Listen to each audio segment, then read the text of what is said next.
اللہ تبارک و تعالی فی کلامہ المجید محمد الرسول اللہ والذین معہ اشداء علی الکفار رحماء بینہم تراہم رکعا سجدا یبتغون فضلا من اللہ ورضوانا۔ یہ سورۃ الفتح کی آخری آیت ہے۔ اس میں اللہ تعالیٰ نے اس بات کو واضح کیا کہ محمد صلی اللہ علیہ وسلم اللہ کے رسول ہیں،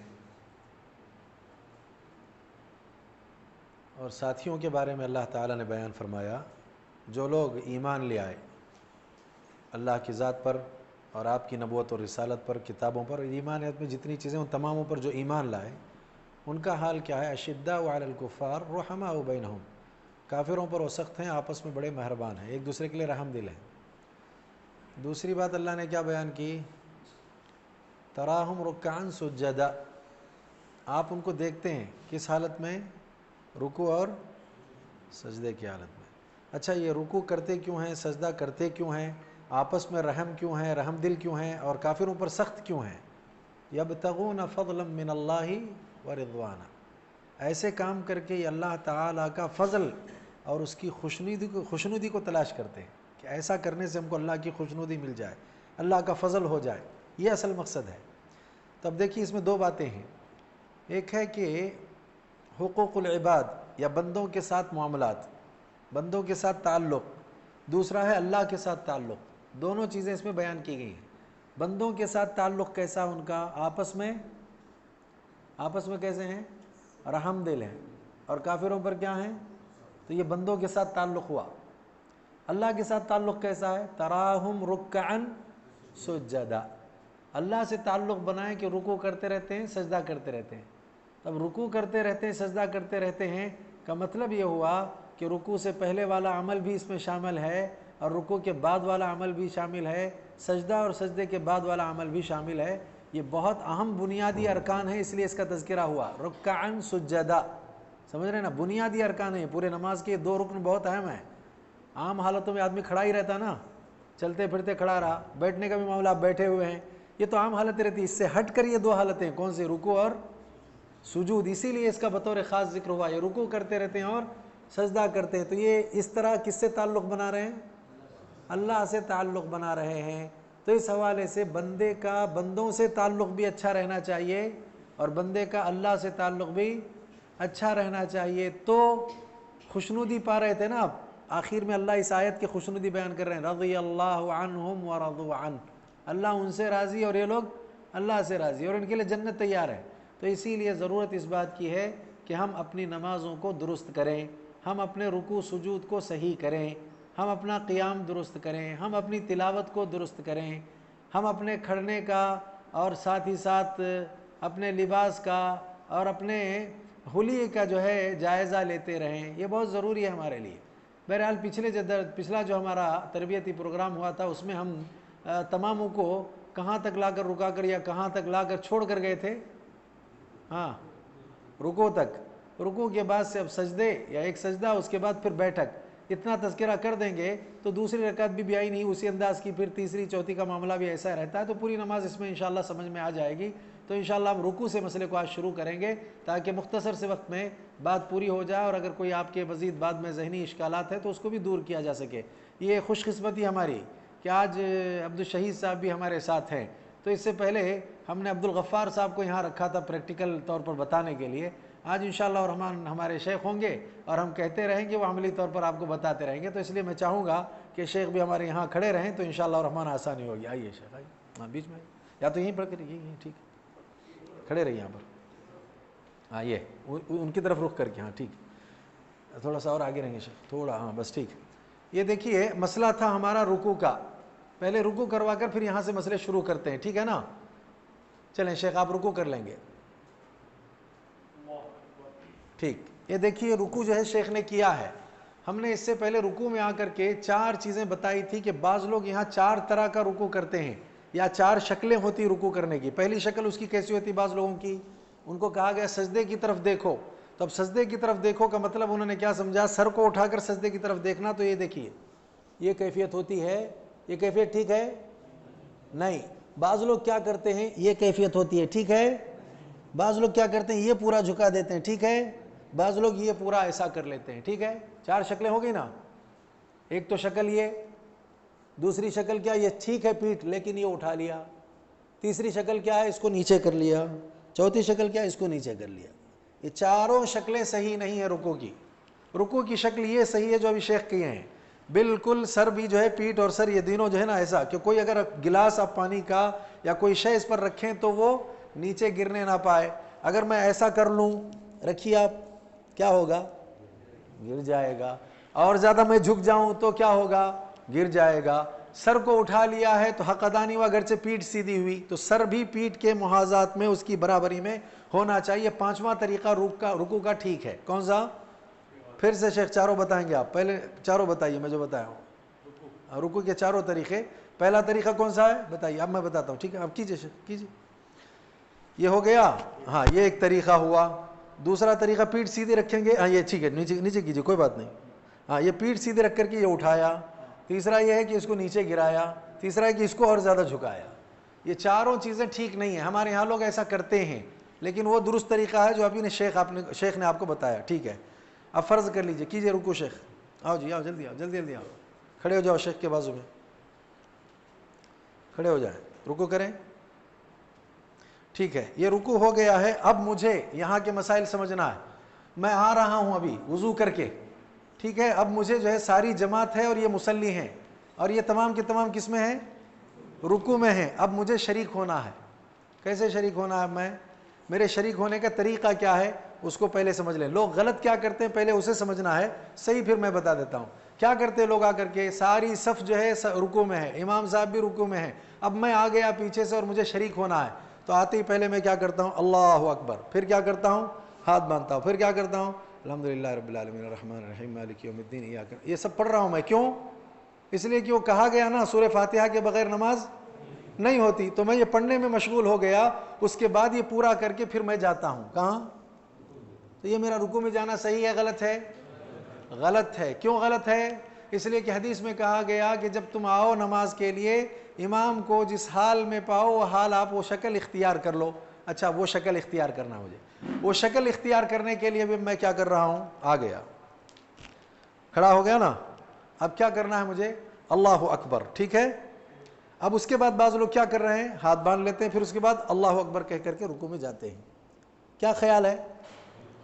غلط ہے. کیا غلطی ہے اس میں؟ ہاتھ باندھنا.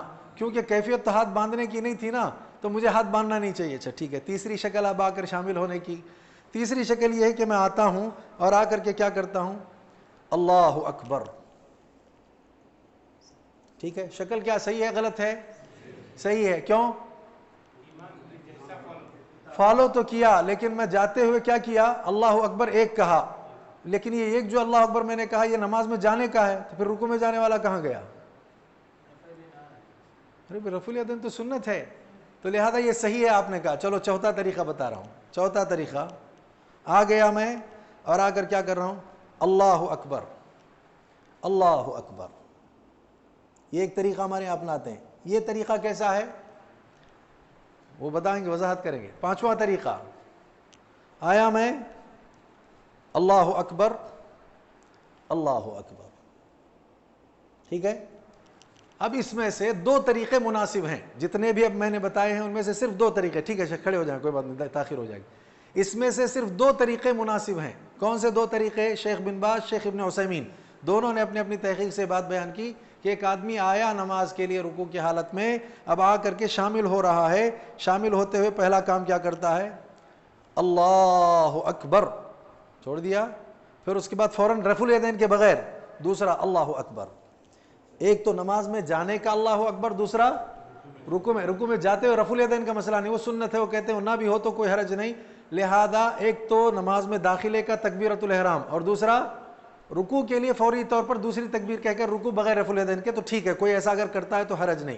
دوسرا طریقہ، دوسرا رفع الیدین بھی نہیں، دوسرا اللہ اکبر بھی نہیں. کون سا؟ پہلا ہی تکبیرۃ الاحرام والا اللہ اکبر، وہ تکبیرۃ الاحرام بھی ہے اور رکوع کی تکبیر بھی ہو جائے گی، اللہ اکبر. ہو گیا. یہ 2 ٹھیک ہیں. اس کے علاوہ جتنے طریقے بتائے گئے اس میں بھی شیخ ابن باز رحمہ اللہ کہتے ہیں کہ دونوں کے لیے ایک ہی تکبیر کفایت کر جائے گی. اگر کوئی ایسا کر لیتا ہے تو حرج نہیں. لیکن کسی نے اگر تکبیرۃ الاحرام کہہ کر کے پھر رکوع کی تکبیر کہہ دی تو جائز ہے، اس کے لیے کوئی مسئلہ نہیں ہے۔ تو اس حوالے سے یہ دو طریقے مناسب ہیں داخلے کے لیے، دخول کے لیے، بقیہ جتنے بھی طریقے ہیں وہ مناسب نہیں ہیں۔ سمجھ میں آ گئی بات یہاں تک؟ تو رکوع کے حوالے سے یہ بات۔ اب ایک بڑا مسئلہ ہمارے پاس آ گیا ہے، وہ کیا؟ کھڑے ہو کر کے سورۃ الفاتحہ پڑھ کر کے پھر رکوع میں جانے کا جو مسئلہ ہے وہ اس لیے غلط ہے کہ اللہ کے نبی صلی اللہ علیہ وسلم نے اقتداء امام کی کرنے کے لیے کہا ہے۔ اب ہمارے یہاں ہم لوگ کیا کرتے ہیں، سورۃ الفاتحہ پڑھ کر کے جاتے ہیں، تو اس کا مطلب یہ ہوا کہ ہم یہاں یہ ثابت کرتے ہیں کہ آپ گرچہ میں آپ کے تابع ہونے کے لیے تکبیر کہہ دیا ہوں، مگر پھر بھی میں آپ کے تابع اس وقت تک نہیں ہو سکتا جب تک کہ سورہ فاتحہ نہیں پڑھوں گا۔ تو پھر تابع کہاں ہوئے؟ تم تمہارا کر لو، میں میرا کروں گا، پھر اس کے بعد آ کر کے آپ کے تابع ہوتا ہوں۔ یہاں خلاف ورزی ہوتی ہے، اسی لیے ایسا نہیں کرنا ہے، سیدھے آ کر کے شامل ہو جانا ہے۔ اب ایک مسئلہ ہمارے یہاں، رکوع ملنے سے رکعت ملتی کہ نہیں ملتی، کچھ ایسے مسائل ہمارے پاس ہیں، لیکن اس طرح کے مسائل میں خود اہل علم بھی مختلف ہیں، ان کے درمیان بھی مختلف اپنی تحقیقی وجہت نظر ہیں ان کی۔ کچھ اہل علم یہ کہتے ہیں کہ نہیں، سورہ فاتحہ نہیں ملی، اس لیے بہتر یہ ہے کہ وہ کیا کرے، رکعت کو دوہرا لے۔ البتہ یہ کہ اس کو اجر تو مل جائے گا لیکن رکعت نہیں ہوگی، بعض کا یہ کہنا ہے۔ اگر آثار کی وجہ سے شیخ علامہ البانی اور دیگر اہل علم وغیرہ ابو داؤد وغیرہ کی روایت کی وجہ سے کہتے ہیں کہ کوئی آئے اور آ کر کے رکوع پا لے، استثنائی طور پر اسے رکعت مل جائے گی، تو ایسے مسائل میں لے کر آپ کو الجھنے کی ضرورت نہیں ہے۔ کیا کرنا چاہیے؟ کچھ اہل علم یہ ہیں، میں ان کی تحقیق سے مطمئن ہوں، میں یہ کر رہا ہوں۔ کچھ اہل علم ایسے ہیں کہ میری ان کی تحقیق ذرا مناسب لگتی ہے اس لیے میں نہیں کر رہا ہوں۔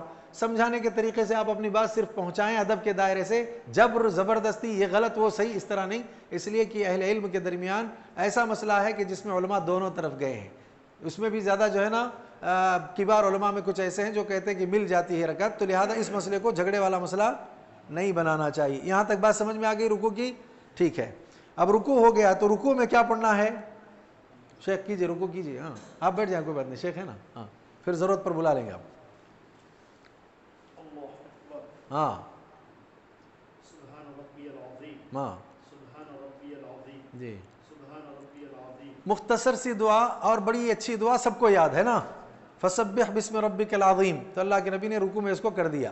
سبح اسم ربک الاعلی، اللہ کے نبی نے پھر سجدے میں سبحان ربی الاعلی کر دیا۔ ٹھیک ہے، اس کے علاوہ بھی دعائیں ہیں بہت ساری، ان میں سے آپ لوگوں کو کچھ یاد ہوں گی، ہو سکتا ہے شیخ جو ہے اس میں سے کچھ کا تذکرہ کریں گے۔ ہاں، سبوح قدوس رب الملائکۃ والروح، یہ جو ہے بہت آسان ہے، ظاہری بات ہے۔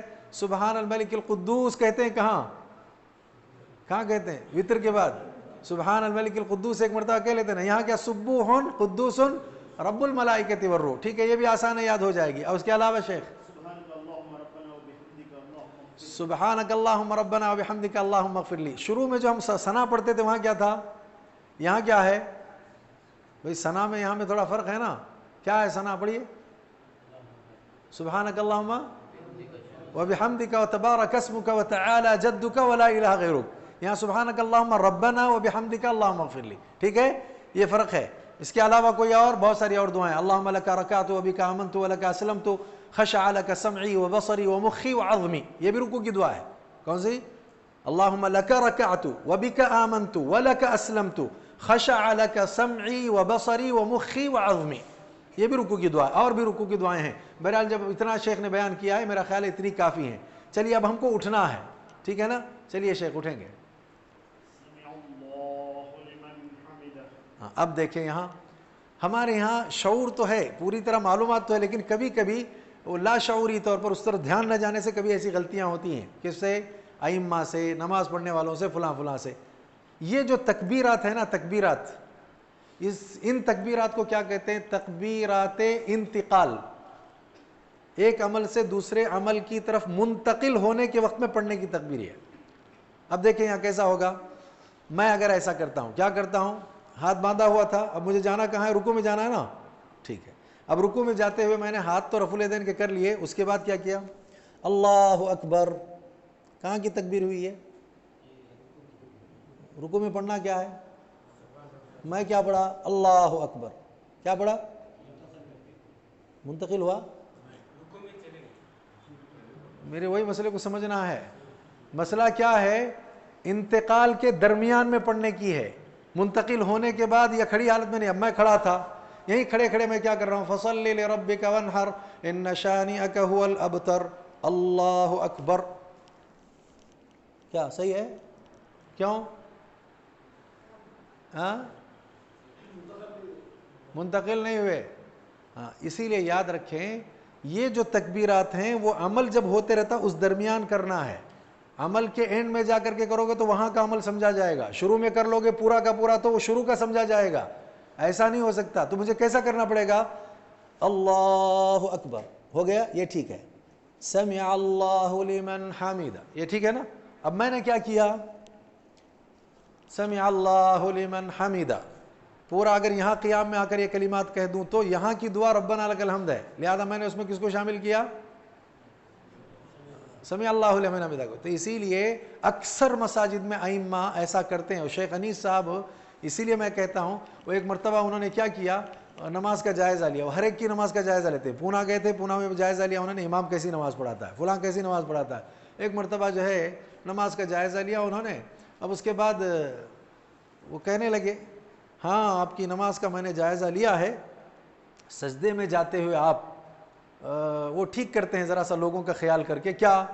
حالانکہ جاتے جاتے سب کہنا چاہیے لیکن آپ پہلے آدھا جا کر کے نیچے پیر رکھ کر کے بیٹھ جاتے ہیں, اس کے بعد سجدے میں جاتے وقت کہتے ہیں درمیان میں. میں اکثر کیسے کرتا ہوں سجدے میں جانا ہو تو یہ پہلے کر لیتا ہوں اللہ اکبر, ٹھیک ہے. لیکن وہاں تک جو بیٹھا تھا وہ اس لیے کہ تاکہ امام آگے رہے اور مقتدی آگے نہ ہونے پائیں. اٹھتے وقت بھی تقریباً ایسی ہی کچھ کیفیات میری ہوتی ہیں. تو شیخ نے کہا ٹھیک ہے, یہ اصل میں بعض لوگ جہالت میں امام سے سبقت لے جاتے ہیں, اس وجہ سے یہاں تک کی تو گنجائش نکل سکتی ہے, وگرنہ وہ عمل جب حرکت چلتے رہتی ہے اسی بیچ میں کیا کرنا چاہیے؟ تکبیرات بولنا چاہیے. اسی لیے ان تکبیرات کا نام ہی کیا ہے؟ تکبیرۃ الاحرام کو چھوڑ کر. وہ تکبیرۃ الاحرام کہاں ہوتی ہے؟ وہ تو کھڑے حالت میں ہے نا, وہاں تو پھر کوئی عمل نہیں ہوا, شروعات ہے. اس کو چھوڑ کر کے جتنی بھی تکبیرات ہیں وہ سب کیسی تکبیرات ہیں؟ منتقل ہونے کے لیے, ایک عمل سے دوسرے عمل تک منتقل ہونے کے لیے تکبیرات ہیں. ٹھیک ہے. سمع اللہ لمن حمیدہ شیخ نے کہا. ابھی یہاں ایک چھوٹا سا مسئلہ لوگوں میں آتا ہے, وہ کیا آتا ہے؟ مقتدی بھی سمع اللہ لمن حمیدہ کہنا کیا؟ اب اس میں بھی مسئلہ دیکھیے ایسے بہت سے مسائل آتے ہیں, اس میں الجھنے کے بجائے کیا کرنا چاہیے؟ جس عالم کی نصوص کی تحقیق پر آپ کو اطمینان ہو آپ وہ کر لیں. شیخ صالح العثیمین کہتے ہیں نہیں کہنا ہے مقتدیوں کو, کیونکہ وہ حدیث ہے اذا امن الامام فامنوا واذا كبر فكبروا واذا قرأ فانصتوا واذا قال سمع الله لمن حمده فقولوا ربنا لك الحمد. وہاں یہ نہیں کہا کہ تم بھی سمع اللہ لمن حمدہ کہو. اس حدیث سے استدلال کر کے انہوں نے کیا کہا؟ یہاں صراحت کے ساتھ کہا گیا جب وہ ایسا کہیں تو تم کیا کہو؟ ربنا لک الحمد. اللہ اکبر کہیں تو اللہ اکبر کہو. تو وہاں یہ کہا جا سکتا ہے نا سمع اللہ لمن حمدہ کہے تو تم بھی سمع اللہ لمن حمدہ کہو. اس حدیث سے استدلال کر کے انہوں نے کیا کہا؟ مقتدیوں کو ربنا لک الحمد کہہ. لیکن دیگر ہمارے بعض اہل علم ہیں جن کی اپنی تحقیق یہ ہے کہ نہیں, سمع اللہ لمن حمدہ کہنا ہے, پھر اس کے بعد جو ہے دعا پڑھنی ہے, امام کو بھی مقتدیوں کو بھی.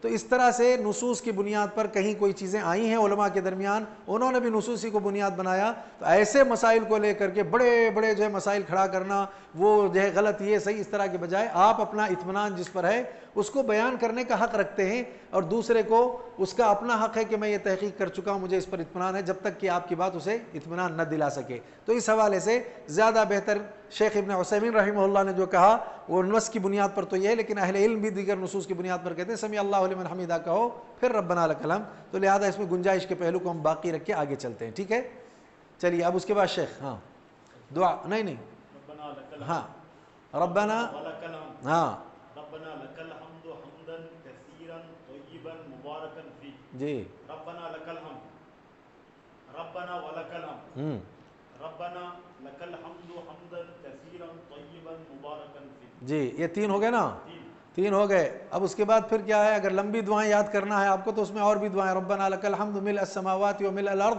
وملء ما بينهما وملء ما شئت من شيء بعد اهل الثناء والمجد احق ما قال العبد وكلنا لك عبد اللهم لا مانع لما اعطيت ولا معطي لما منعت ولا ينفع ذا الجد منك الجد. یہ سب دعائیں موجود ہیں کہاں؟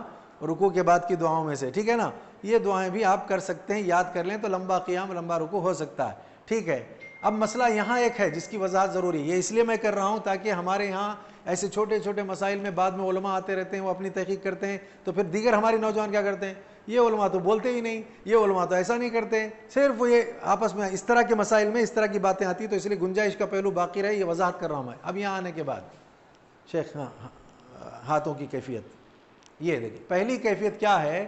رکوع سے اٹھے نا, یہ رکوع سے اٹھنے کے بعد ایک کیفیت یہ حدیثوں سے ثابت ہے. کیا ثابت ہے؟ رفع الیدین. اب اس کے بعد کا مسئلہ آتا ہے ہمارے پاس. قیام کر رہے ہیں نا ہم, اس کے بعد کیا کرنا ہے؟ چھوڑنا ہے یا اس کے بعد کیا کرنا ہے؟ باندھنا ہے. کیا کرنا ہے اس سلسلے میں؟ ایک پریشانی اس سلسلے میں, اس میں بھی علماء نصوصی کی بنیاد پر دونوں طرف گئے ہیں, بلکہ 3 طرف گئے ہیں. کس طرف گئے ہیں؟ 3 طرف گئے ہیں. اب ہمارے یہاں شیخ احمد اللہ صاحب جانتے ہیں آپ, ان کے علاوہ اور بھی دیگر علماء کیا کہتے ہیں, جب رکوع کے بعد رفع الیدین ثابت ہے, سجدے میں جانے تک ایسے ہی رہنا. ایک شکل یہ ہو گئی. اب اس میں چھوٹی دعا بھی ہے نا, ربنا لک الحمد پڑھ لیے چلے گئے, ربنا لک الحمد حمدا کثیرا, ٹھیک ہے چلے گئے, ہو سکتا ہے اتنی دیر میں, کوئی مسئلہ نہیں, مذائقہ نہیں, تاکہ وہ مسئلہ ختم ہو. دوسرے اہل علم کہتے ہیں نہیں, آدھا اپنے اپنے جگہ پر آتے تھے تو اس کے لیے کیا کرنا ہے؟ شیخ البانی رحمہ اللہ تو کہتے ہیں کہ آپ اپنے ہاتھوں کو رکوع کے بعد کیا کریں گے؟ چھوڑ دیں گے. دوسری شکل ہو گئی نا یہ. تیسری شکل جو آئی ہے وہ کیا؟ رکوع سے پہلے کا قیام ہو, رکوع کے بعد کا قیام ہو, قیام کی حالت میں ہاتھوں کو باندھنا ہے. اور اس کے لیے بھی صریح دلیل نہیں ہے, ایک حدیث کے عموم سے استدلال ہے کہ جب بھی نبی قیام کرتے تھے کیا کرتے تھے؟ ہاتھ کو باندھ لیا کرتے تھے. تو اس حوالے سے ایسے جتنے مسائل ہیں, ان مسائل میں شدت کے بجائے جس کی تحقیق پر, جس عالم کی تحقیق پر آپ کو اطمینان ہو جائے, آپ اگر وہ عمل کر لیتے ہیں ٹھیک ہے, دوسرے کو اس سلسلے میں غلط ٹھہرانے سے پہلے کہ آپ اپنی بات پیش کریں اور اس کو بھی جو ہے نا اس کی بات کو سننے کی کوشش کریں, تو انشاءاللہ الرحمن یہ زیادہ آسانی ہوگی. تو مسئلہ یہاں حل ہو گیا. 3 شکلیں ہیں, ہاتھ اٹھائے رکھنا, ہاتھ چھوڑنا, ہاتھ کو باندھے رکھنا. ٹھیک ہے, اب یہاں کی دعائیں بھی معلوم ہو گئیں, رکوع کے بعد کا یہ معاملہ بھی ہم کو سمجھ میں آ گیا. اب سجدے میں جانے کا معاملہ آتا ہے, لہذا اب سجدے میں جانے کے سلسلے میں شیخ سجدہ کریں گے, ہم اس کو دیکھتے ہیں انشاءاللہ. جی نہیں, قوی کے سلسلے میں عموم کی جو روایت ہے اس عموم کی بنیاد پر وہ زیادہ بہتر معلوم ہوتا ہے. کون سا؟ ہاتھ باندھنا. لیکن اب باندھنے کے سلسلے میں نئے نئے فتنے جہاں ہو سکتے تھے کہ یہ سب چیزیں واجبات فرائض میں سے نہیں ہے نا, ارکان میں سے نہیں ہے نا, یہ ایک رکن نہیں ہے, ایک فرض نہیں ہے, لیکن آپ اس کو لے کر کے ایک بڑا فتنہ پیدا ہو سکتا ہے. تو اہل علم یہ کہتے ہیں کہ اس سے بہتر یہ ہے کہ فتنے کا سد باب کیا جائے, اور ایسے استحباب والے عمل کو, کیونکہ یہ نص سری سے نہیں ہے, یہ اجتہادی امور ہیں, ایسے امور میں اگر فتنے کے اندیشے محسوس ہوتے ہیں تو گنجائش کا پہلو جو موجود ہے وہی اختیار کر لیا جائے, کوئی حرج نہیں ہے اس میں. سمجھ رہے ہیں, یہ حالات کے تناظر میں ہے. ٹھیک ہے, اب یہ جو انہوں نے پوچھا, بعض لوگ رفع الیدین اتنا اٹھاتے ہیں, یہ تو ہم نے پہلے دن ہی بتا دیا تھا, یہ بھی ٹھیک نہیں. ہم نے کہا تھا نا کاندھے کے برابر, کان کی لولکی کے برابر یا کانوں کے برابر, ٹھیک ہے نا, 3 شکلیں ہیں وہاں پر بھی, اس سے زائد نہیں. لیکن اب اس کے علاوہ ایک آدمی ہاں پکڑنا نہیں ہے, برابر میں من کا بھائی, کاندھا, کان کی لولکی اور دوسرا کانوں کے برابر, ٹھیک ہے نا, یہ 3 شکلیں تھیں. اب اس میں اگر ایک آدمی اتنا ہی اٹھاتا ہے تب بھی ٹھیک نہیں, ایک آدمی اتنا اٹھاتا ہے یہ بھی ٹھیک نہیں ہے نا, نہ ایک دم اوپر کرے نہ ایک دم نیچا کرے, جتنا بتایا گیا اتنا کرنے کی کوشش کرنا چاہیے. ٹھیک ہے, ہو گیا آپ کا مسئلہ.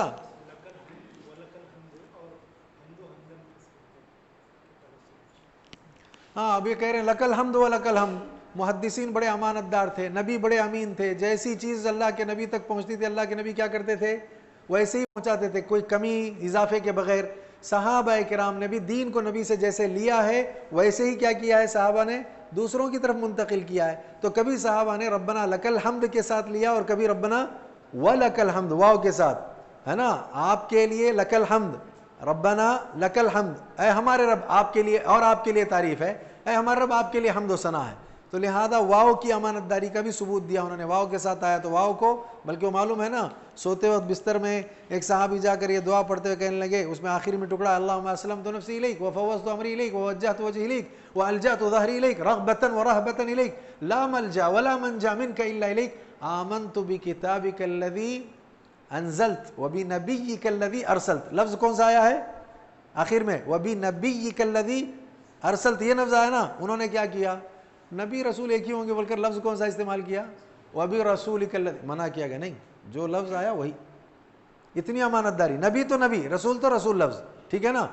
تو اگر ایسا ہوتا نبی کی جگہ رسول کہنے میں بھی حرج نہیں ہے, تو قرآن میں جتنی جگہ پر یا ایھا النبی لما یا ایھا الرسول لما تحرم ہو جاتا نہیں, تو پھر یہ کتنی تبدیلی آ جاتی. ایسا سب نہیں ہو سکتا. تو اسی لیے وہ فرق ہے جو آپ پوچھ رہے ہیں.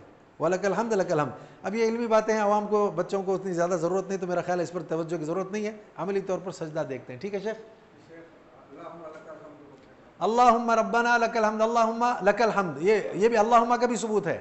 اللہم کے ساتھ بھی الفاظ آئے ہیں, اللہم ربنا لک الحمد حمدا کثیرا طیبا مبارکا. اور یہ دعا کہاں پر آئی ہے, ثنا کے وقت میں بھی آئی ہے. کہاں, نماز کے شروع میں جب ثنا پڑھتے ہیں نا وہاں پر بھی یہ دعا ہے ربنا لک الحمد حمدا کثیرا طیبا مبارکا فیہ مبارکا علیہ کما یحب ربنا ویرضا. یہاں جیسے ہے یہ وہاں اتنا نہیں لیکن اتنا ربنا لک الحمد حمدا کثیرا طیبا مبارکا فیہ. وہاں ثنا میں کہا 12 فرشتے اس کو لینے کے لیے آئے تھے, نبی نے کہا اس کے بارے میں, اور اس کے بعد 30 فرشتوں کا تذکرہ آیا. بہرحال چلیے سجدے کی طرف جا رہے ہیں شیخ. کتنے مسائل ایسے ہیں. اب دیکھیے کیا ہوا, پہلے انہوں نے کس کو رکھا ہے, ہاتھوں کو رکھا ہے. اب ہمارے یہاں اس مسئلے کو لے کر کے بڑا مسئلہ, اور بڑے علماء کے درمیان, شیخ البانی رحمہ اللہ, شیخ بن باز رحمہ اللہ, ان کے درمیان بڑے مسائل. پہلے کیا رکھنا چاہیے, وہ کہتے ہیں کسی نے کہا پہلے گھٹنے رکھنا چاہیے, کسی نے کہا پہلے کیا رکھنا چاہیے, ہاتھوں کو رکھنا چاہیے. تو لہذا علماء نے روایت کی بنیاد پر اس سے جو فہم حاصل کیا اس فہم میں یہ مسائل آئے ہیں.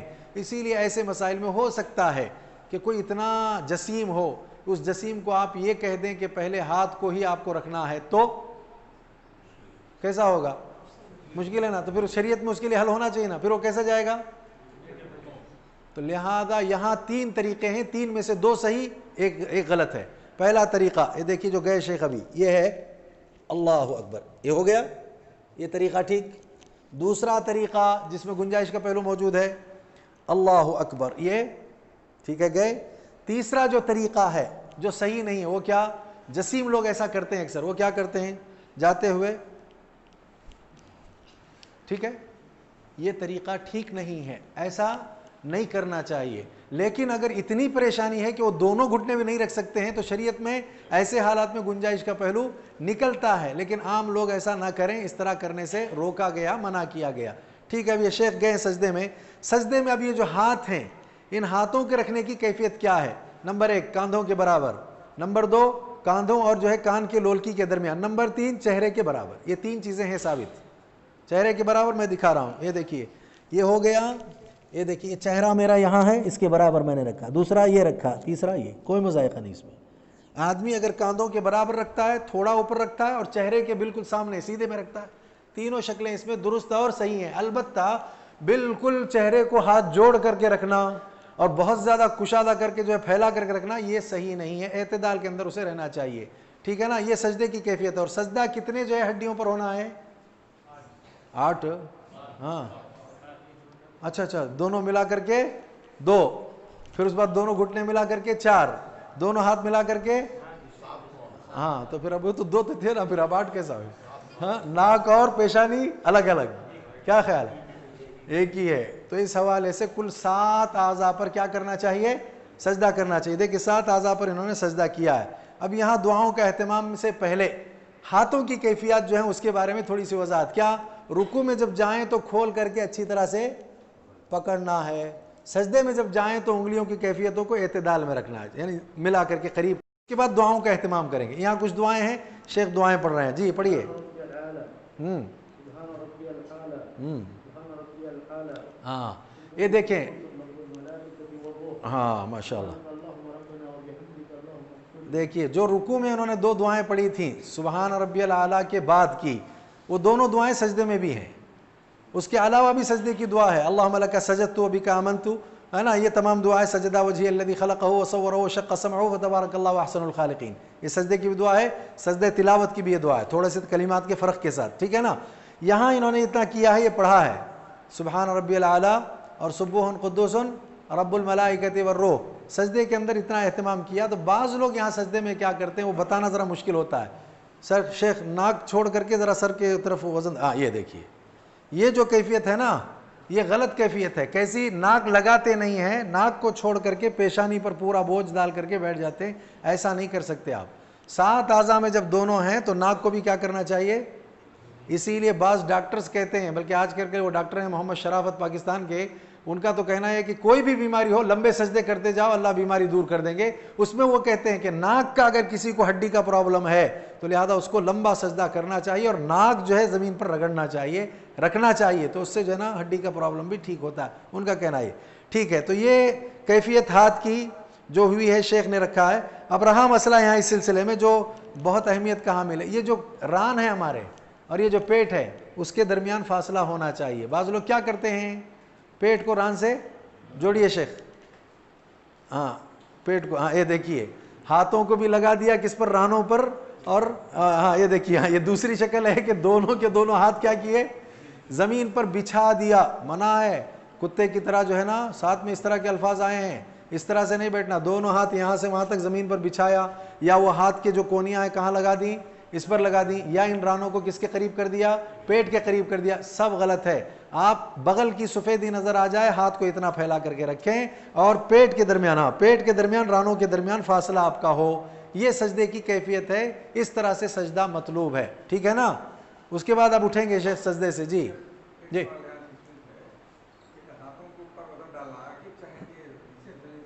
ہاتھوں کو یہ پورا لگنا ہے. کون سا؟ ناک اور پیشانی. ظاہری بات ہے پورے جسم کا وزن اسی پر آئے گا. کس پر آئے گا؟ ہاتھ تو ایک ذریعہ، ایک سہارا بن رہے ہیں آپ کو، جہاں راحت مل رہی ہے آپ کو وہ اس اعتبار سے. لیکن یہ کہ پورا آپ کے جسم کا نظام کس پر آئے گا. اسی لیے کہتے ہیں نا سجدہ اللہ تعالیٰ کے یہاں عظیم شے ہے، اور یہ بہت زیادہ اللہ کو محبوب ہے. تو دونوں صورتیں ہوتی، کچھ سہارے کے لیے آپ ہاتھ کا. وہ نہیں، وہ تو دیکھیے گٹھے، ہاں نہیں نہیں، وہ تو وزن کیسا ہوتا ہے. اب اس میں وہ ممکن اس لیے نہیں ہے، جب آپ پورا اپنا وجود رکھ رہے ہیں تو ہاتھوں پر بھی آئے گا، گھٹنوں پر بھی آئے گا، اور آپ کے چہرے کے حصے پر بھی آئے گا وزن. لیکن مسئلہ یہ ہے کہ جہاں تک وہ ہے گٹھا لانے کے لیے بہت زیادہ وہ کرنا ہے کرنا، اس کا کوئی حاصل نہیں. وہ اللہ تعالیٰ کی طرف سے کثرت صلات کی وجہ سے ایک علامت ہے جو آتی ہے، اور نہ بھی آتا ہے تو اخلاص کی بنیاد پر آخرت میں کامیابی مل جائے گی. ہاں پیر کے سلسلے، ہاں ذرا مڑیں گے. یہ دیکھیے سجدہ کر رہے ہیں. ہاں ہاں یہ کیفیت، ہاں یہ دیکھیے ضرورت سے زیادہ پھیلانا. یہ دیکھیے جو دونوں پیروں کو اس طرح رکھا ہے. ہاں شیخ یہاں اوپر، ہاں ٹھیک ہے رہنے دیجیے، آپ بتا رہے ہیں نا. دونوں کیفیت، دونوں پیروں کو دیکھیے اس طرح سے لٹا دیا ہے، دونوں پیروں کو ضرورت سے زیادہ پھیلا دیا، یہ بھی ٹھیک نہیں. اور یہ جو ہے ہاں یہ جو کیفیت ہے نا دونوں کو جوڑ کر کے رکھنے کی، یہ زیادہ قوی اور زیادہ بہتر ہے. اور انگلیاں اس موقع پر کدھر رہنا چاہیے؟ کوشش یہ کریں کہ قبلہ رخ ہوں.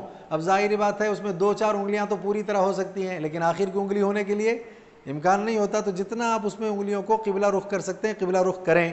اس کے بعد ابھی اب سجدے سے اٹھیں گے. ہاں چلیے شیخ. بیٹھنے کی کیفیت، بایاں قدم بچھا کر کے، ہاں دیکھ رہے ہیں، بایاں قدم بچھا کر کے دایاں پیر کھڑا کر کے اس کی انگلیوں کو ایسے شیخ. ہاں ٹھیک ہے.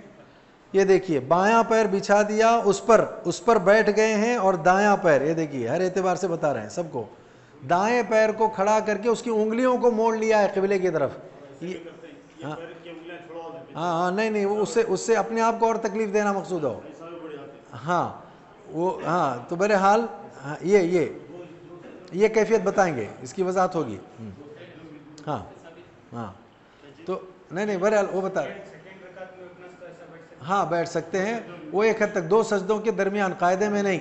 وہ ایک حد تک جو ہے شیخ ابن عثیمین نے اس سلسلے میں روایتوں کے ذریعے اس کو کہا کہ یہ گنجائش کا پہلو ہے، ایسا کر سکتے ہیں آپ، دونوں پیروں کو کھڑا کر کے رکھیں گے ٹھیک ہے. لیکن اس کے علاوہ جو شکلیں ہیں، پیر کی انگلیوں کو مشرق کی طرف رکھنا، پیر کو اس طرح سے کرنا صحیح نہیں، بلکہ مغرب کی طرف انگلیاں کریں اور دایاں پیر کھڑا رکھیں، بائیں پیر پر بیٹھ جائیں. ٹھیک ہے.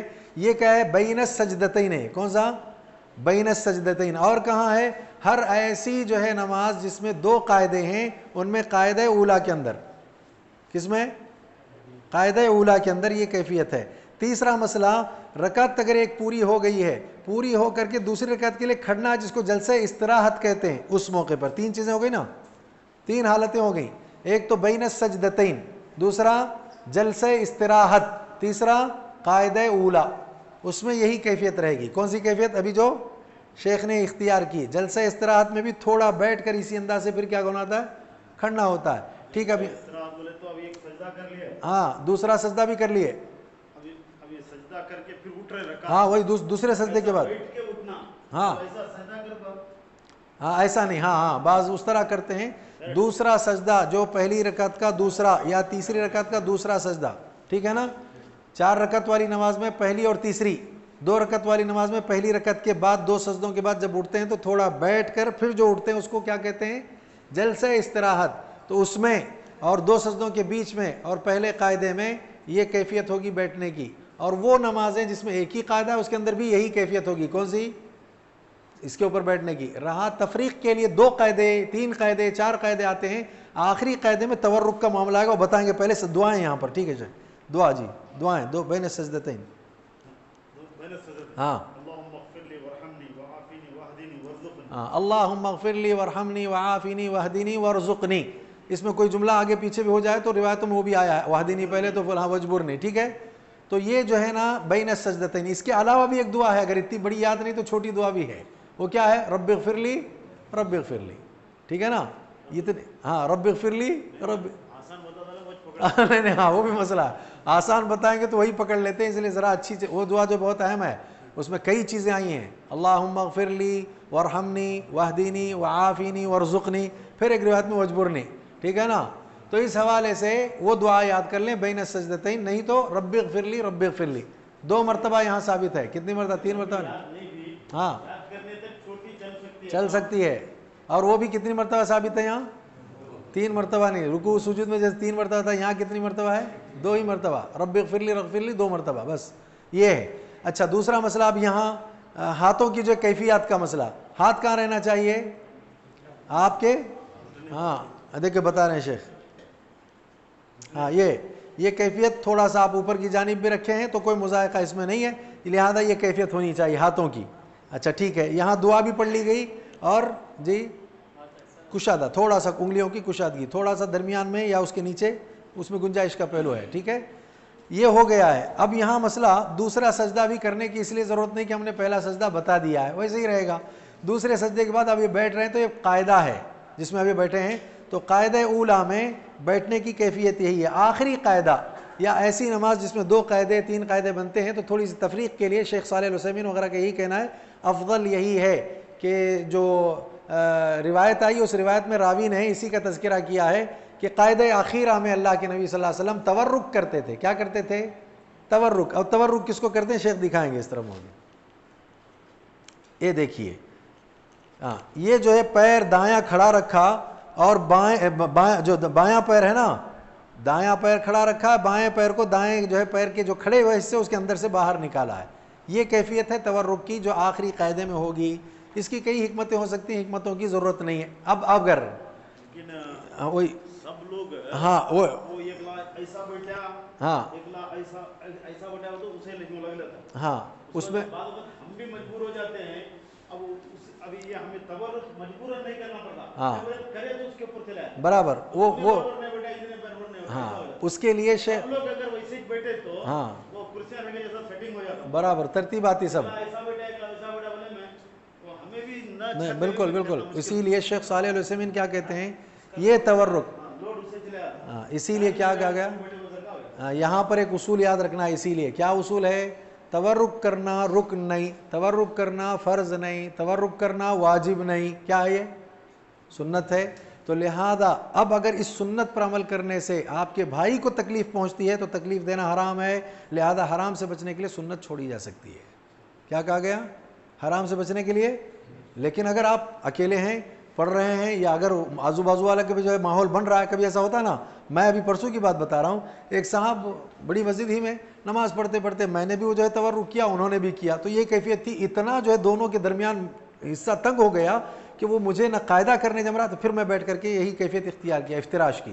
ایسا ہو سکتا ہے. تو ایسا ہو جائے تو تکلیف, اسی لیے نبی کہتے تھے لینو بایدی اخوانکم, اپنے بھائیوں کے لیے اپنے بازوؤں کو کیا کرو, نرم کر دو. تو لہذا ہاں ہاں وہ تکلیف ہو جائے گی, وہ نہیں کر سکتے, ٹھیک ہے نا. تو اب یہاں تک کا مسئلہ ہو گیا. یہ مسئلے کے اندر اب قاعدہ و اخیرہ بھی معلوم. اب یہاں کچھ دعائیں ہیں. کیا دعائیں ہیں شیخ پڑھ کر کے سنائیں گے انشاءاللہ. ٹھیک کر سکتے ہیں کا مطلب انگلیاں نہیں مڑنا چاہیے. ویسا کرنے میں اکثر انگلیاں کیا ہو جاتی ہیں, قبلے سے ہٹ جاتی ہیں. قبلے کی طرف رکھ کر کے آپ پھیلائیں تو کیا اتنا نہیں پھیلا سکتے آپ. وہ قبلے کی طرف رکھیں گے تو انگلیاں ہٹ جائیں گی. اسی لیے قبلے کی طرف رکھ کر جتنا ہوتا ہے اتنا بس, سمجھ رہے ہیں. ہاں زیادہ اچھا ہے. دوسرے وہی تکلیف کا مسئلہ, ہاں ایسا ہوتا ہے, ٹھیک ہے نا. وہ جو باہر پیر نکالیں اس کی انگلیوں کو بھی قبلہ رخ کر لیجئے, کیونکہ قبلہ رخ انگلیاں ہونا چاہیے. اب یہاں دعائیں ہیں, دعائیں پڑھتے ہیں جی. التحیات للہ والصلوات والطیبات والسلام علیک ایھا النبی ورحمۃ اللہ وبرکاتہ. السلام علینا وعلی عباد اللہ الصالحین أشهد أن لا إله إلا الله وأشهد أن محمدا عبده ورسوله اللهم صل على محمد وعلى آل محمد كما صليت على إبراهيم وعلى آل إبراهيم إنك حميد مجيد اللهم بارك على محمد وعلى آل محمد كما باركت على إبراهيم وعلى آل إبراهيم إنك حميد مجيد اللهم إني ظلمت نفسي ظلما كثيرا ولا يغفر الذنوب إلا أنت فاغفر لي مغفرة من عندك وارحمني إنك أنت الغفور الرحيم اللهم إني أعوذ بك من عذاب القبر وأعوذ بك من فتنة المسيح الدجال وأعوذ بك من فتنة المحيا ومن فتنة الممات اللهم إني أعوذ بك من المأثم والمغرم. دیکھیے یہ جو ہے دعائیں پڑھی گئیں، اکثر لوگوں کو یہ دعائیں یاد ہیں، بس مسئلہ ہے کہ قاعدہ اولیٰ میں کتنا پڑھا جائے، قاعدہ آخیرہ میں کتنا پڑھا جائے. قاعدہ آخیرہ میں 4 چیزوں سے پناہ مانگنے کی تو بطور خاص اللہ کے نبی نے نصیحت کی ہے. وہ 4 چیزیں اللہم انی اعوذ بک من عذاب القبر واعوذ بک من فتنۃ المسیح الدجال الی آخرہ. دوسرا ہے کہ ابو بکر رضی اللہ تعالیٰ عنہ کو آپ نے جو تعلیم دی، وہ جو سکھایا آپ نے کہ جب تم نماز پڑھو تو یہ دعا پڑھو، کون سی؟ اللہم انی ظلمت نفسی ظلما کثیرا. ایسے ابو بکر رضی اللہ تعالیٰ عنہ کے علاوہ بھی دیگر صحابہ سے اس دعا کے علاوہ مزید اور دعائیں یہاں کے لیے آئی ہیں. تقریباً اس کی تعداد کو اگر آپ جوڑیں گے تو 7-8 کے قریب اور دعائیں ہیں جو ثابت ہیں صحابہ سے. جیسے ابو بکر رضی اللہ عنہ کہتے ہیں مجھے یہاں اس جگہ پر یہ سکھایا گیا، یہ تعلیم دی گئی دعا پڑھنے کی. ایسی دوسری بھی، جیسے ایک صحابی آ کر کیا دعا پڑھے، اللہم انی اسألک یا اللہ، یا اللہم انی اسألک یا اللہ الاحد الصمد الذی لم یلد ولم یولد ولم یکن لہ کفوا احد ان تغفر لی. تو اللہ کے نبی کہتے ہیں اس کو معاف کر دیا گیا، اس کو معاف کر دیا گیا. ایسی دعا کی انہوں نے. تو اس طرح سے شیخ البانی رحمہ اللہ نے بھی اور دیگر اہل علم نے بھی وہ تمام دعاؤں کو جمع کیا ہے. لہذا یہ دعاؤں میں سے کوئی بھی دعا اگر آپ 4 چیزوں کی پناہ کے بعد کوئی بھی دعا کرنا چاہیں تو کر سکتے ہیں. ان دعاؤں کے علاوہ بھی دنیا آخرت کی کوئی دعا کرنا چاہیں تو کر سکتے ہیں. ہاں پہلے قاعدے میں اہل علم جو شیخ البانی رحمہ اللہ وغیرہ کی یہ تحقیق ہے کہ وہ کہتے ہیں کہ اگر پہلے قاعدے میں اگر آپ التحیات کے ساتھ سلام کے ساتھ صلات بھی پڑھتے ہیں، السلام علیکہ ایھا النبی ورحمۃ اللہ وبرکاتہ، یہ سلام ہو گیا. اور قرآن میں دونوں ایک ساتھ کہا گیا صلو علیہ وسلم تسلیما، تو سلام کے ساتھ صلات بھی پڑھ لیں تو یہ ٹھیک ہے، کوئی مذائقہ نہیں. لیکن اہل علم سلام کا تذکرہ کرتے ہیں اور آخر قاعدے میں تشہد کے ساتھ دیگر دعاؤں کا بھی. بہرحال اس سلسلے میں میرا بھی جو اپنا عمل ہے اب تک کا وہ یہی ہے کہ میں سلام کے ساتھ صلات بھی پڑھ لیتا ہوں. قاعدہ اولیٰ میں آخر میں یہ 4 چیزوں کی پناہ کے ساتھ ظلمت نفسی ظلما کثیرا یہ ساری، اور اس کے علاوہ بھی جو دعائیں کرنا ہے وہ دعائیں کر سکتے ہیں. آخر میں تو درود ہے نا، پڑھنا آخر کا تو سوال ہی نہیں پیدا ہوتا نا. مسئلہ پہلے درود کا آ رہا ہے، پہلے قاعدے کا ہم نے وضاحت کی. تو بہرحال یہاں تک پڑھنے کے علاوہ جو بھی دنیا آخرت کی دعا کرنا ہے، یہ دعا کی قبولیت کی جگہ ہے، آپ وہ کر سکتے ہیں. دوسرا سجدے میں بھی سجدے کی دعاؤں میں جتنی منقول ہیں وہ کرنے کے بعد آپ کچھ بھی دعائیں کرنا چاہتے ہیں، کوئی ایک دعا کر لی آپ نے، کچھ بھی دعا کرنا چاہتے ہیں تو آپ دعا کریں، اللہ سے قریب ہیں، آپ کو اس کی اجازت ہے. ٹھیک ہے، اب سلام پھیرنے کا مرحلہ ہے. جی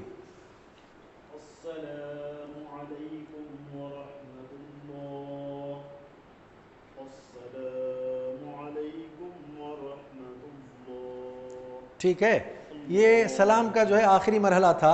اس میں دائیں طرف برکاتہ کا اضافہ بھی ثابت ہے. السلام علیکم ورحمۃ اللہ وبرکاتہ، ادھر السلام علیکم ورحمۃ اللہ، ادھر السلام علیکم ورحمۃ اللہ، ادھر السلام علیکم، اتنا بھی سمجھ رہے ہیں. رحمۃ اللہ ادھر تو ادھر صرف السلام علیکم، برکاتہ ادھر تو ادھر السلام علیکم ورحمۃ اللہ وبرکاتہ، وہاں نہیں، بائیں طرف اتنا بھی جو ہے روایت ہے. دونوں طرف السلام علیکم ورحمۃ اللہ، السلام علیکم ورحمۃ اللہ، جو ہمارے یہاں معمول چل رہا ہے. یہ تمام چیزیں بھی ہوں گی. لیکن یہاں بنیادی طور پر آخری بات جو میں بتانے جا رہا ہوں وہ کیا ہے، جیسے وہاں غلطی کرتے تھے نا، کہاں رکوع میں جاتے وقت آ کر کھڑ کر کیا پڑھ رہے ہیں، سورہ فاتحہ، پھر اس کے بعد جا رہے ہیں، تو غلطی ہوئی نا، وہ یہ مطابقت نہیں ہوئی، امام کی اقتدا نہیں ہوئی. ویسے یہاں پر بھی بعض کیا کرتے ہیں بولے تو جن کی رکعتیں چھوٹ گئی ہیں، ہاں سلام پھیریں گے شیخ، پھیریے. نماز مکمل ہو گئی، ہاں تو پھر پیچھے تو کھڑے ہو رہے ہیں نا، لوگ نہیں کھڑے ہوتے، سب کھڑنے کی تیاری شروع ہوتی ہے، کھڑے بھی ہو جاتے ہیں. ابھی دوسرا سلام پھرے نہیں شیخ، اب کھڑنا ہے کیونکہ اب نماز مکمل ہوئی. کیونکہ امام کب تک باقی ہے، دوسرا سلام مکمل کر لینے تک امام ہے ابھی وہ. تو پھر آپ اس کی اقتدا سے باہر کیسے نکل گئے ایک سلام سے، اتر، ہاں تو گاڑی سے اتر کر بھاگ گئے. ہاں ہاں ٹڈی جو ہے آپ کے کاندھے کے یہ جو کاندھے کا حصہ اس طرف جو ہے نظر آئے، کاندھا وغیرہ پھرانا نہیں. بعض لوگ کیا کرتے ہیں کاندھا پھرا لیتے ہیں فلاں کرتے ہیں، ایسا نہیں، نہ اذان میں نہ سلام میں، ایسا نہیں. ہاں ایسے، ہاں یہ نہیں، یہ طریقہ شرعاً صحیح نہیں ہے. صرف داڑھی والا ہاں ہاں یہ ٹھیک نہیں ہے. علی الفلاح ٹھیک ہے نا. اور دوسرا ہاں یہ، اور تیسرا کیا کرتے ہیں بعض لوگ، نماز پوری ہو گئی کا مطلب پورا چکر ہو گیا بول کر السلام علیکم،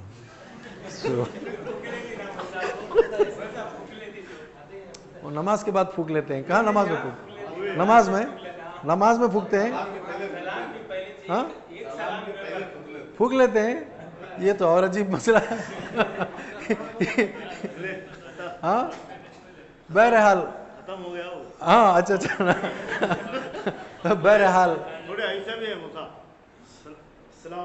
ہاں یہ جو شیخ کر رہے ہیں نا، یہ دیکھیے، یہ میں اس لیے بتانا چاہ رہا ہوں، یہ دیکھیے اس کو سمجھ لیں، یہ اچھی طرح یاد دلایا شیخ نے مسئلہ. بعض لوگ کیا کرتے ہیں پورا ہونے کے بعد یہ پہلے ہاتھ کو ایسا کر کے گویا نماز پوری ہو گئی، پھر اس کے بعد السلام علیکم ورحمۃ اللہ. تو یہاں دو باتیں یاد رکھنے کی ہیں. یہ جو کیفیت ہے نا، اس کیفیت سے ہٹ کر نبی کے زمانے میں ہوتا تھا. کیا ہوتا تھا؟ السلام علیکم ورحمۃ اللہ، السلام علیکم ورحمۃ اللہ. تو نبی نے کہا یہ شریر گھوڑوں کے دموں کی طرح ہاتھوں کو کیوں اٹھا رہے ہو؟ یہ رفع الیدین ہے نا، یہ ہاتھ اٹھانا کیا ہوتا ہے؟ رفع الیدین. تو لہذا یہ حدیث جو یہاں کے لیے تھی، ہمارے بھائیوں نے پکڑ کر کے اب ہم کو کیا کہنا شروع کر دیا، یہ نبی نے تو کہا ہے رفع الیدین کرنا نماز میں شریر گھوڑوں کے دموں کی طرح جو ہے نا یہ حرکت ہے، نہیں کرنا چاہیے. اس کا تعلق کہاں سے ہے؟ یہاں سے. ہاں ایسا. تو یہ جو ہاتھوں کی حرکت تھی نا، نماز میں سلام پھیرتے تھے ایسا کرتے تھے، اب وہ چھوڑ کر اب کیا کر رہے ہیں؟ ایسا کرتے ہیں. یہ بھی غلط ہے، یہ بھی غلط ہے، ٹھیک ہے نا. ایسا کرنا بھی غلط ہے. لہذا ہاتھ صرف وہیں رہنا چاہیے، آپ کے چہرے کو آپ اپنے کاندھے کی طرف پھیر لیں، دائیں بائیں سلام کریں، یہی کافی ہے، ٹھیک ہے نا. السلام علیکم ورحمۃ اللہ. اس طرح سے نماز یہاں مکمل ہوئی. اس کے بعد کے وظائف اور دیگر اور بھی بہت ساری چیزیں طریقہ کار ہیں انشاءاللہ. ہاں ایک اچھی بات ہے، وہ چیز رہ گئے. رہا مسئلہ انگلی کا اشارہ. نماز میں دو جگہ ایسی ہیں جہاں پر آدمی کی نظر ہونا چاہیے. ایک تو ہے کہ پوری نماز میں سجدے کی جگہ پر، دوسرا ہے کہ قاعدے میں بیٹھے تو کہاں؟ انگلی پر. اب رہا ہمارے یہاں مسئلہ انگلی کی حرکت کا. اس سلسلے میں دیکھیے دو طرح کی حدیثیں ہیں، بلکہ بعض لوگ کیا کرتے ہیں، دو طرح کی حدیثوں سے تین طرح کا عمل کرتے ہیں. تینوں کی گنجائش اس میں نکل آتی ہے. کیسا؟ حدیثیں دو طرح کی ہیں، عمل کیسا ہے؟ تین طرح کا ہے. نمبر ایک حدیث ہے اشارہ الی السبابہ یا من السبابہ، آپ نے سبابہ سے اشارہ کیا. تو کیا کرتے ہیں؟ نماز شروع ہو گئی، یہ اشارہ آخر تک کیا ہے؟ یہ اشارہ ہی کیا، یہ ایک اشارہ ہے جو بس. اب میں اٹھا کر بول رہا ہوں وہ دیکھو اشارہ ہوا کہ نہیں ہوا، یہ اشارہ کیا. اس کا مفہوم کیا لیا بولے تو قاعدے میں بیٹھنے سے لے کر سلام پھیرنے تک صرف کیا کرنا ہے؟ انگلی صرف سیرا رکھ کر اٹھا کے رکھنا، ایک ہے یہ اشارہ کیا. دوسری حدیث کیا یہ ہے؟ نبی حرکت کرتے رہتے تھے، یا مطلب یہ کہ اس کے ذریعے دعا کرتے رہتے تھے، اس حرکت کے ذریعے دعا کرتے، یہ تحرک. تو اب کیا کرنا ہے؟ دوسری حدیث کے ذریعے لوگ کیا کرتے ہیں؟ حرکت کرتے رہتے ہیں. کیا کرتے ہیں؟ حرکت کرتے ہیں. تیسرا مسئلہ اس میں کیا نکالا بعض اہل علم نے؟ ٹھیک ہے ایک کام کیجئے، آپ اس کو اشارے کی شکل میں اٹھائے رکھیے، حرکت بھی کرنا ہے تو درمیان میں کہیں کہیں آپ حرکت کیجئے، شروع سے آخر تک پوری حرکت والی کیفیت نہ ہو، تاکہ دونوں پر عمل ہو جائے، اشارے والی حدیث پر بھی عمل ہو جائے اور حرکت والی عمل پر حدیث پر بھی عمل ہو جائے. تو کچھ دیر تک اشارے کی حالت میں رکھا، کچھ دیر تک آپ نے کیا کیا؟ حرکت کیا. اب ہمارے یہاں حرکت میں بعض لوگ کیا کرتے ہیں؟ اوپر سے نیچے تک خوب کیا کرتے ہیں؟ ایسا نہیں ہے. اس میں کیا کرنا ہے؟ وہ خلل اس کو آتا ہے، جنبش، وہ کپ کپی طاری ہونے والی کیفیت رہنا چاہیے. کیا ہے؟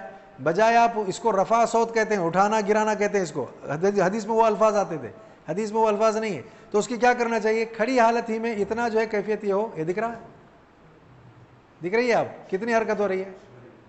کپکی والی. یہ اصل میں مقصود جو ہے نا، اس سے اتنی زیادہ حرکت ہوئی کہ پتہ نہیں شیطان پر کتنے مار پڑ رہے ہیں. اس میں تو ذرا وقت لگ رہا ہے. کس میں؟ ہاں وہ رکوع سجدہ کیسے ہوتا ہے؟ نہیں بھائی رکوع سجدہ نہیں ہوتا. وہ رکوع سجدہ کیسے ہوتا ہے؟ انگلی کا حرکت کرنا ہوتا ہے. تو معلوم یہ ہوا یہ جو ہے اس میں تاخیر ہے. تو گویا یہاں شیطان کو جب ضربیں پڑتی ہیں تو ایک کیفیت یہ کہ یہ کیفیت جو آپ کی ہے نا، اس میں کتنی حرکت ہو رہی ہے. تو لہٰذا کبھی کبھی آپ نے رکا رکھا، تو لہذا اس طرح سے انگلی کو اشارتاً رکھیے، یا حرکت دیتے رہیے، یا کبھی حرکت دے کر کبھی کھرائے رکھا. تینوں جو ہے گنجائش کے پہلو اس میں انشاءاللہ رہیں گے. کوئی ہاں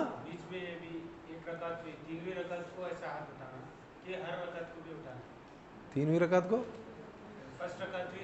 بتایا نا جی اس سے پہلے 4 رکعت والی نماز میں دوسری رکعت کو اٹھتے ہوئے اور چوتھی رکعت کو اٹھتے ہوئے وہ کیا جلسہ استراحت. لیکن یہ کہ جہاں تک رفع الیدین کا مسئلہ ہے رکوع جاتے ہوئے رکوع اٹھتے ہوئے اس کے بعد 2 جو ہے رکعت 2 قاعدوں والوں میں سے پہلے قاعدے سے اٹھتے ہوئے بس کل اس طرح سے 10 جو ہے نا ہوتے ہیں 4 رکعت میں کتنے ہاں اس طرح سے ٹھیک ہے نا. ہاں نہیں مٹھی باندھنا ہے نا اس کو جو ہے 53 کی گرا نہیں کھیرا لگ کر تو ہو ہی نہیں سکتا کیسے کریں گے آپ. ہاں وہ ٹھیک ہے نہیں ہو اس طرح سے نہیں آپ اس کو مٹھی باندھ لیں گے 53 کی گرہ لگا کر کے اس کے لیے جو ہے نا اس کے بعد اس کو کرنا. یہ دیکھو 2 ہاں یہ جو کیفیت بتا رہے نا ایک کیفیت یہ ایک انگوٹھی کو اندر ڈال دیا آپ نے ہاں نہیں کھلا نہیں رکھنا ہے اس کو مٹھی کی طرح باندھ کر کے پھر اس کے بعد شہادت کی انگلی کو اٹھا کر کے وہ کرنا ہے ٹھیک ہے. تو یہاں سلام پھیر دیا شیخ نے نماز ہماری تکبیر سے شروع ہوئی اور مکمل کہاں ہوئی تسلیم پر نماز مکمل ہوئی ہے. اس کے بعد کے اذکار کے سلسلے میں اگر آئندہ کوئی اور پروگرام رکھا جاتا ہے یا اس تیسری قسط رکھی جاتی ہے تو وہاں اس کی وضاحت ہوگی نہیں تو انشاءاللہ الرحمن کوئی دوسری تدبیر آئے گی انشاءاللہ. میرا خیال ہے اتنے مسائل تو یہاں پورے ہو گئے ہیں کوئی مسئلہ نہیں رہا. ہاں وہ اصل میں فقہی طور پر ہمارے یہاں کچھ لوگوں نے کہا کہ شہادت کے لیے انگلی اٹھتی رہتی ہے اس لیے اشہد اللہ پر اٹھاؤ اشہد اللہ الا اللہ پر اٹھاؤ محمد رسول اللہ پر گراؤ. تو یہ تمام چیزیں صراحتاً نہیں ہے ثابت نہیں ہے حدیثوں سے ٹھیک ہے.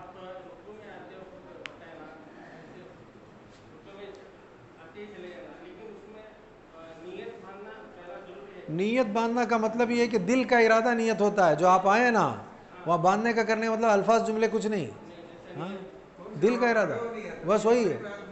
ہاں نہیں وہ لوگوں کا تصور ہے یہ نیت باندھنا ایسا نہیں دل کا ارادہ نیت ہے ٹھیک ہاں ہاں ایسا سب نہیں.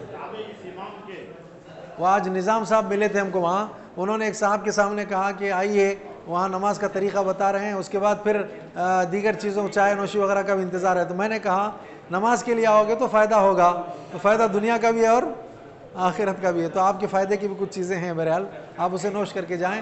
میرا خیال ہے یہاں یہ بات پوری ہو گئی اس پر ہم اس کو جو ہے مکمل کر لیتے ہیں. ہاں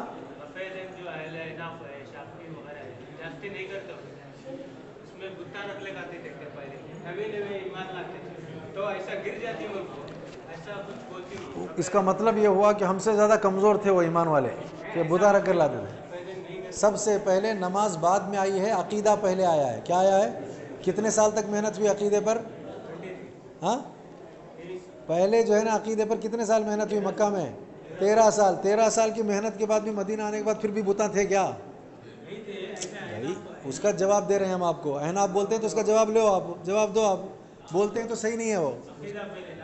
تو پھر جب عقیدہ پختہ ہوتا ہے تو پھر یہ سب چیزیں کیا بھی نہیں رہتی رکھ کر لانے کرنے کی کچھ نہیں.